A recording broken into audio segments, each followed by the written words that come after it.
Good morning, everyone. I'm Vince Lancy. This is the Gold Fix Market Rundown. It's 8:12. There's the front page. We're going to be talking about the story on the lower right-hand side. Russian savers hold as much gold as European nations, Spain and others. Um, Here's the market. 10-year yields are up 1. The dollar is up 10. It's 2 days in a row. It's up. SP 500 is 68.82, up 20. NASDAQ is 26,100, up 69. The VIX is down about a percentage point. Gold is down 11, essentially on its highs of the last 4 hours.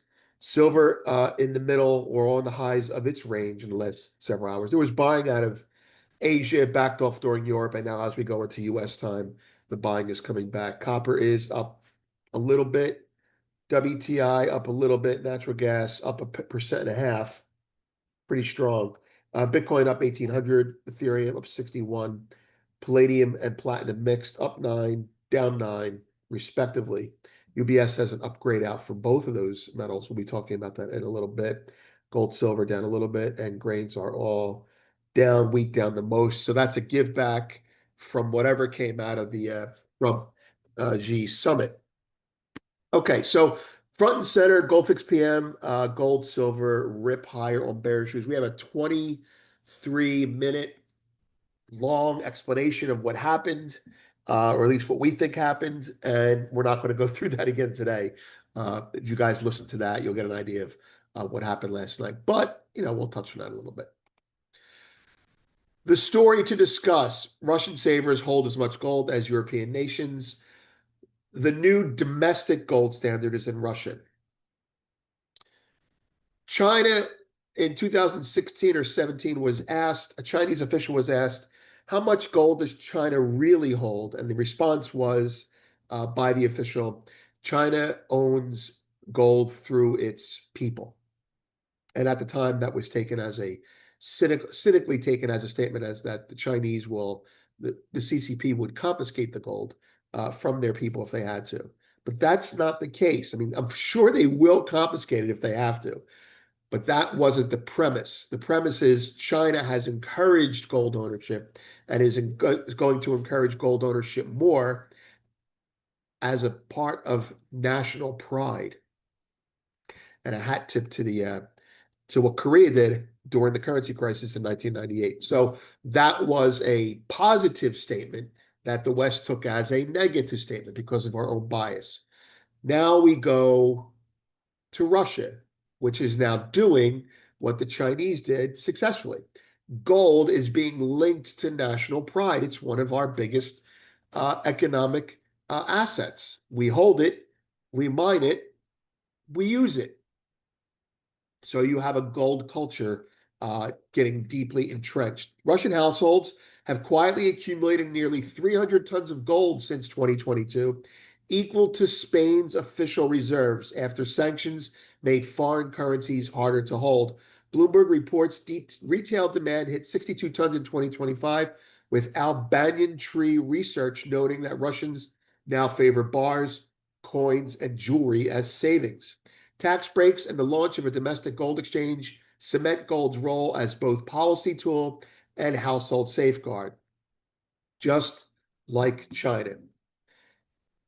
The cultural success of taking an asset that's everyone's seen for thousands of years, that central banks own, and telling people, you know what, forget this neo-Keynesian fiat American horseshit, go with what you know. And they're going with what they know. And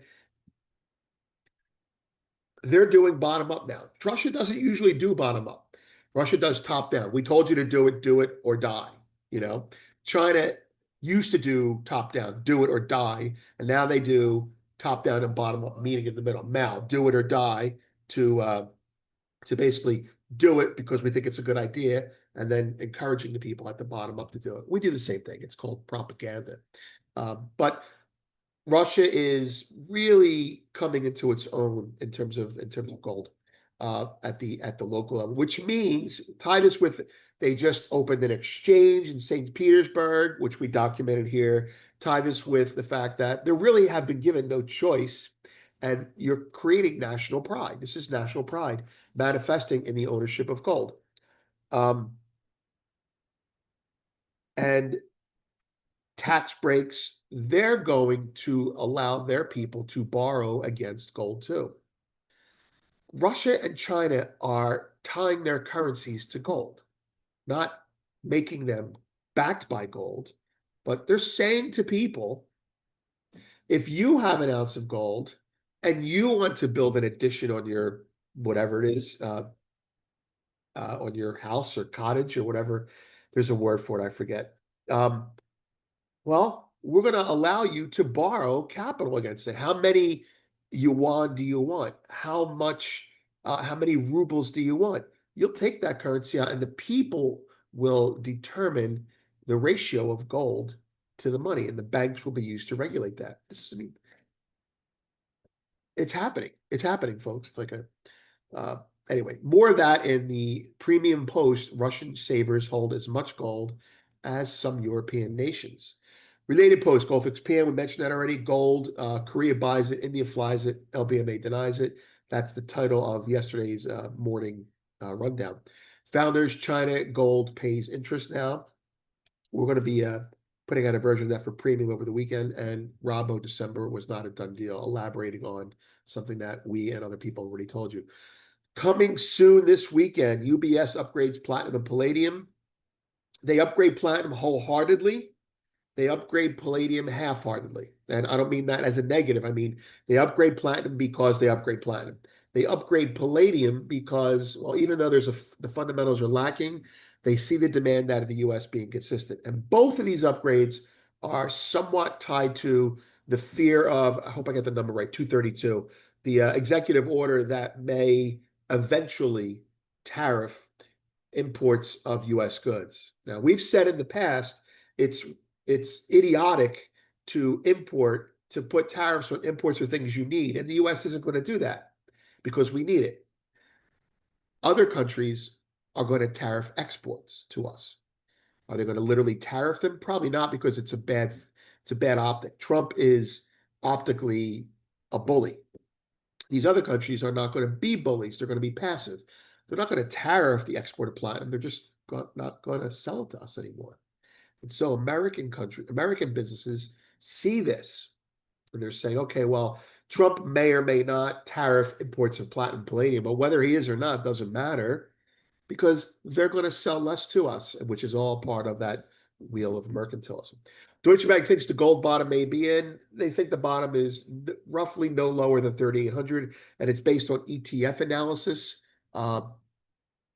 We conspiratorially think that the ETFs are selling and that JP Morgan and other banks are buying them to add to the GLD reserve. You'll see GLD go up in a down market right now. I mean, GLD reserves go up.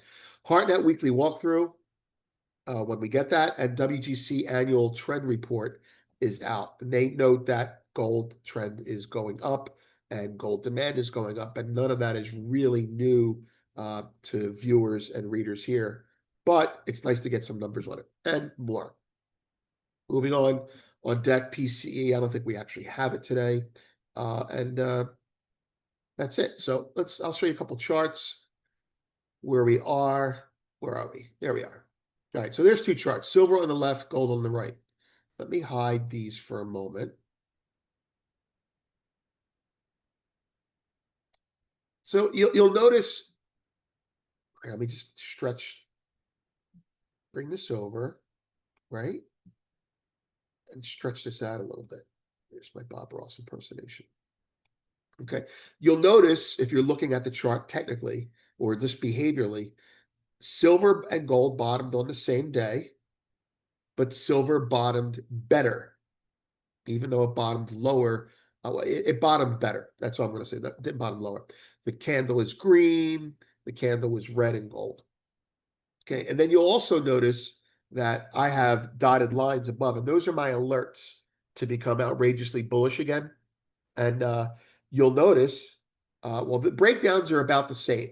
They're about the same. But the most important part of why I have the lines there is the gold market. 3 times. It's not a triple top, but 3 times it tested this area after, in my opinion, big money sold it, like BIS, Plunge Protection Team sold it, and 3 times it failed. So we think there's an echo order down here, keeping a lid on it to make sure it doesn't get momentum again.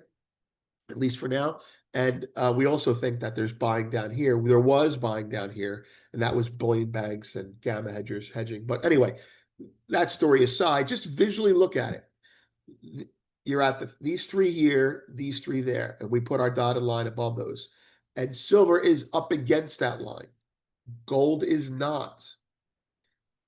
There is a lid on gold.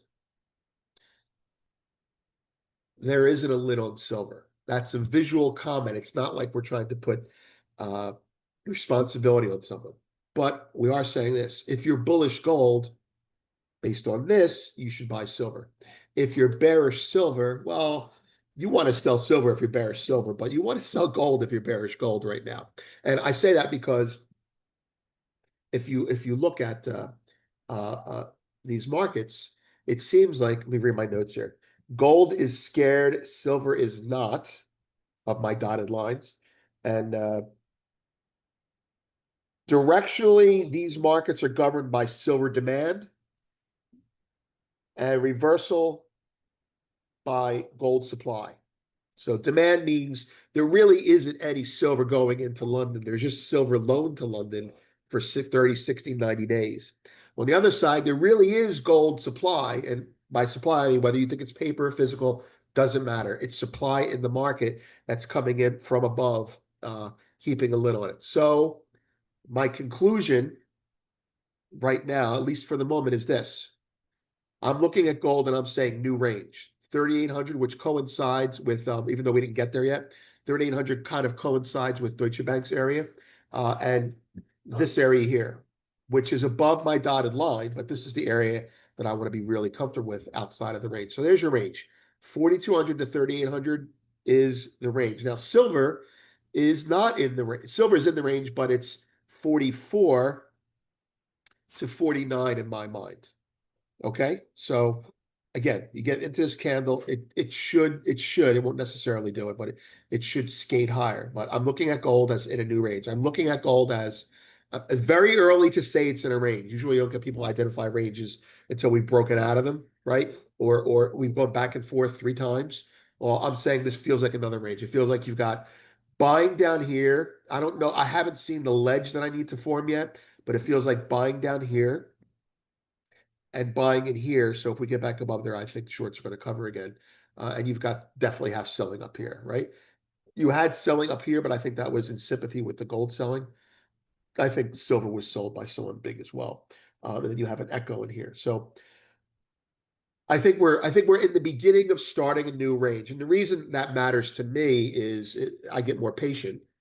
And I also look at that butterfly concept and I say, maybe a 4,200, 4,000, 3,800 butterfly in gold might not be a bad idea after all, especially with open interest at the 4,000 strike, OTC, not futures, doing what they do. And what would I say would be the time frame on that? Well, I mean, there's really not a lot of time left in the Dees contract, but Dees contract might the market could flatline through these contract, and then when the Fed contract gets some traction, it'll go up during buy season. But we're in buy season. The low may have been put in, and we could be in a range. And you remember a couple months ago, it was we got excited on $100 rally, but it was still just in a big range.